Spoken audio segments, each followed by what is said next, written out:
So New York is finally beginning to sing as the trap closes on Trump, and now basically the ghost of Christmas past is showing up like death at his door, reminding him that he's in this box.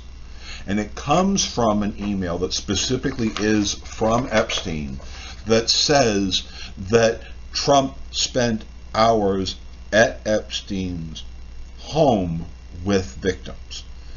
The issue isn't the Palm Beach area, although we'll go into that later in the second email, but this one dealing with his time with victims and what specifically New York knows or will know. So, one of Epstein's victims is a girl by the name, or at least in protecting her name, was Katie Johnson. Katie Johnson was kept, according to her written testimony, at 9 East 71st Street in Manhattan. She was kept a 17-minute walk from Trump Tower, New York. In other words, Trump could leave back in 1994 when he was very young and very virile, could walk right along, Central Park, along Manhattan and up into, of course, to see the girl that he wanted. Now, what did she say? What the episodes were like? What were the things that Trump liked Epstein's victims to do for him when he was alone with them? So let's just go over each one of the 4 incidents that Katie Johnson talks about.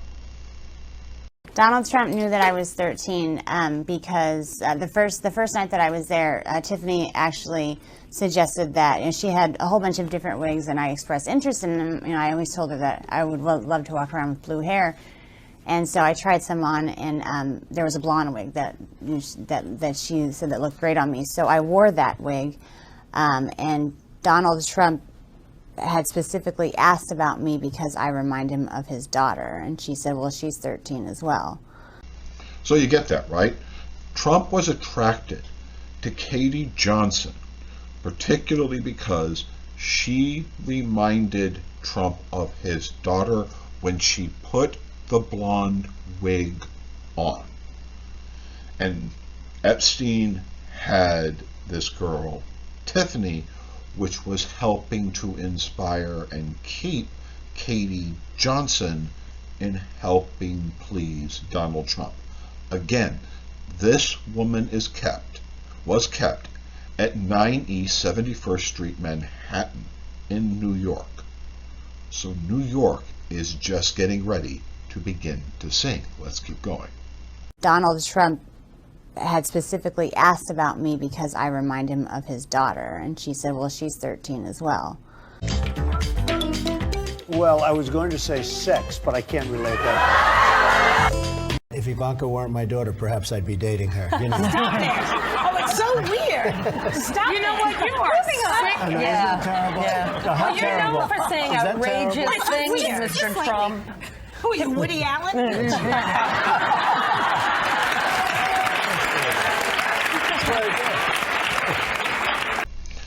I played those little things about Donald Trump sexualizing his own daughter, saying that if she wasn't his daughter, perhaps he'd be dating her. That actually, when she was 13, when he was, back then asked on that one show about what did him and Ivanka have in common, and his answer was sex. Well, Donald Trump was paying Epstein to provide him girls like Katie Johnson, that now we have an email that says that Trump likes to spend time with these girls.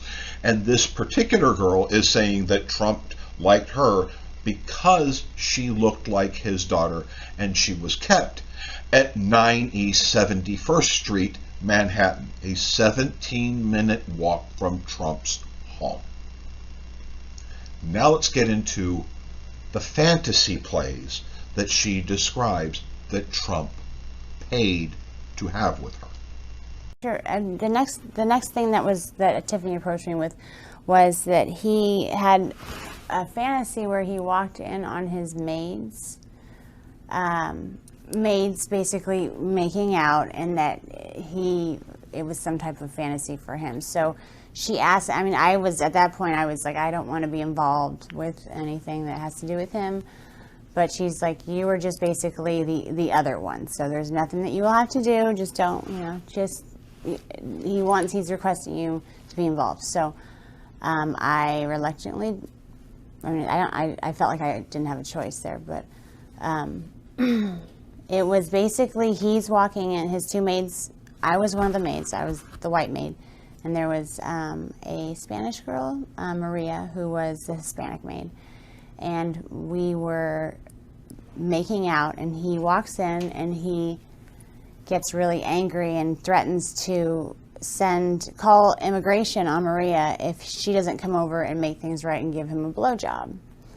So while she is over there giving him a blowjob, I am just trying to, I'm supposed to look scared, like, oh no, and cleaning up things and pretending like I'm trying to go back to my job as a maid. And then he's being so rude to Maria. I felt so bad for her, even though I guess it just didn't seem like a fantasy. It didn't seem like it's the weirdest fantasy as far as that. He was threatening to call immigration on her, so that she didn't know how to, she wasn't even near going down to give him, perform oral sex on him before he slapped her away and said, what are you doing? You need to put a condom on, and she's trying to, I'm so sorry. And he's like, you can't even understand what you're saying, it just, speak English, He called her derogatory comments. And then he's like, you know what? You don't know what you're doing. Have her come over and show you how it's done. And so I said that I didn't, I had to go over there or else he was going to call immigration on Maria. I didn't know if it was true or not, but I felt that, he said that if I didn't show her how to perform oral sex on him, then he was going to call immigration on her and then get rid of us both. It was anything that was in relation to him getting off or being satisfied or happy had to do with him being in power, but extreme power, and it's very hard to even. It was always intimidating when he was like that. It was always, you didn't really know if it was true or like if you refused to play along, would he really call immigration on Maria? Would he really get rid of us both? And I didn't even want to know what that meant. I always didn't. It wasn't a game. It just felt like it wasn't a game. So this is the other full-on fantasy. The rest of them were just like little hand jobs and nothing.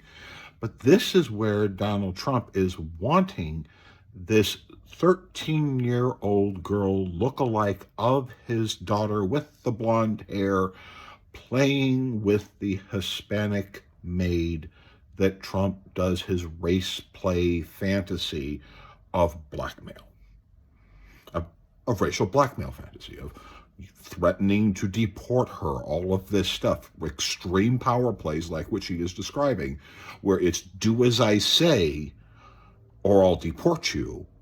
And then, of course, the Hispanic maid failed because he wants the girl with the blonde hair that looks like his daughter to come and take care of him. These are the kinds of things that Epstein is providing to Donald Trump.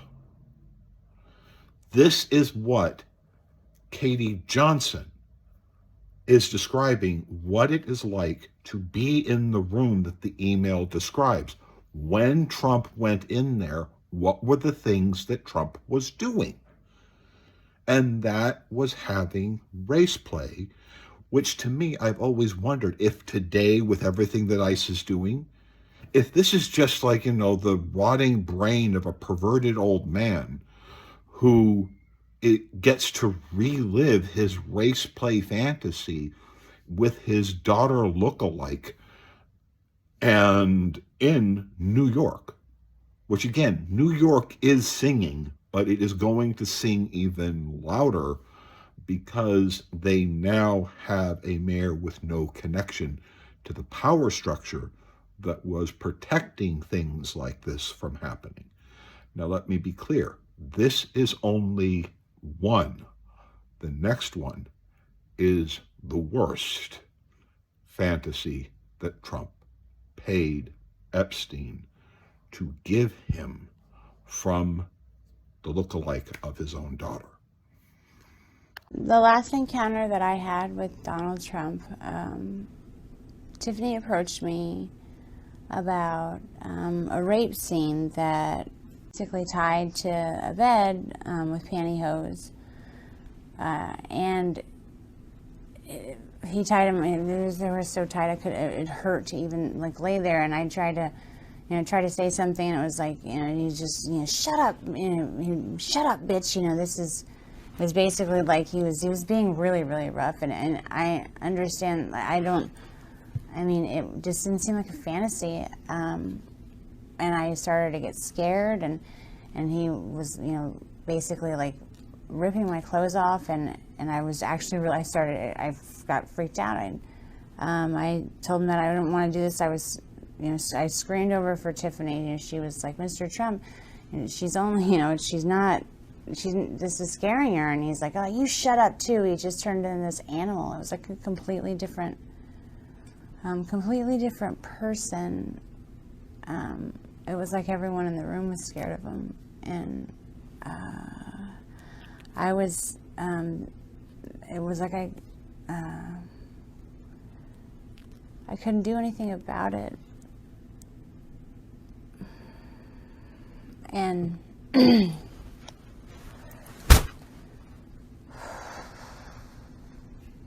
he ripped off all my clothes, and he started to basically have sex with me, and I was screaming because I'd never had sex before. It was my first time, and Tiffany was yelling at him too.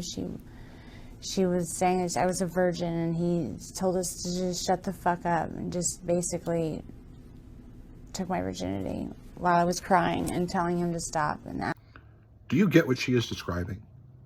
Donald Trump paid for a fantasy, an extreme adult fantasy, which was simulated R.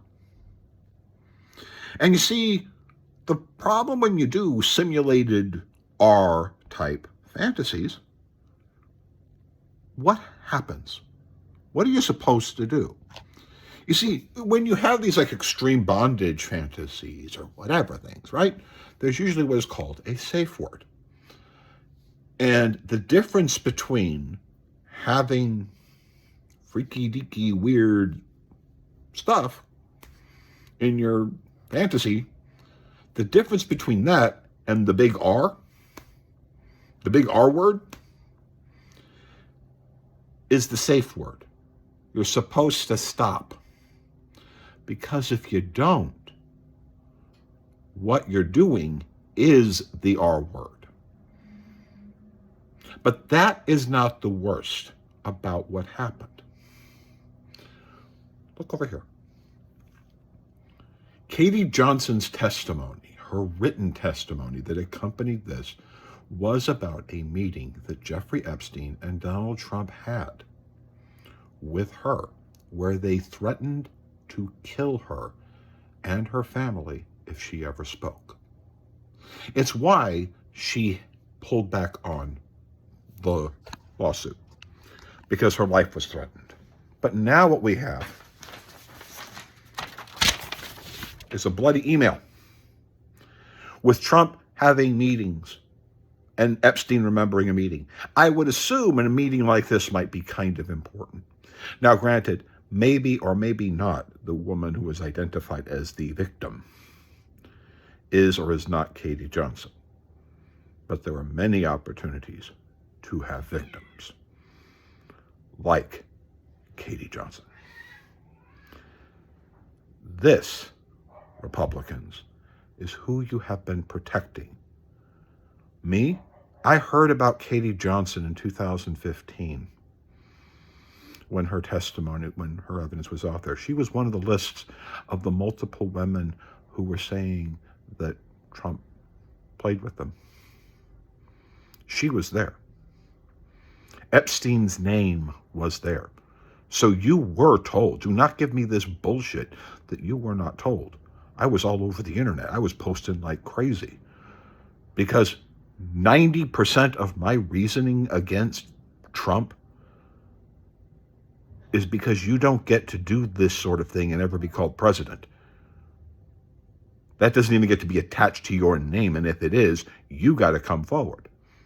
But Donald Trump never really had to. He'd get to call it locker room talk. Well, let me ask you this. What you just heard, with the email that says that Trump had meetings with girls, this is one of those girls who is talking about meetings. Is this MAGA? Because it has been MAGA since 2016. Because you have had the chance to always know about her testimony.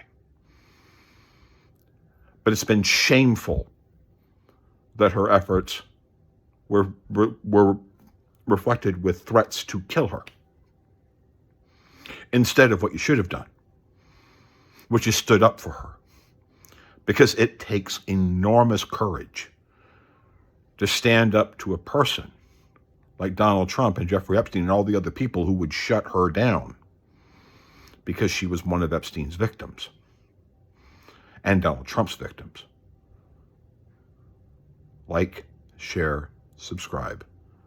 Let's debate and let's find out that big bad word that needs to be spoken everywhere.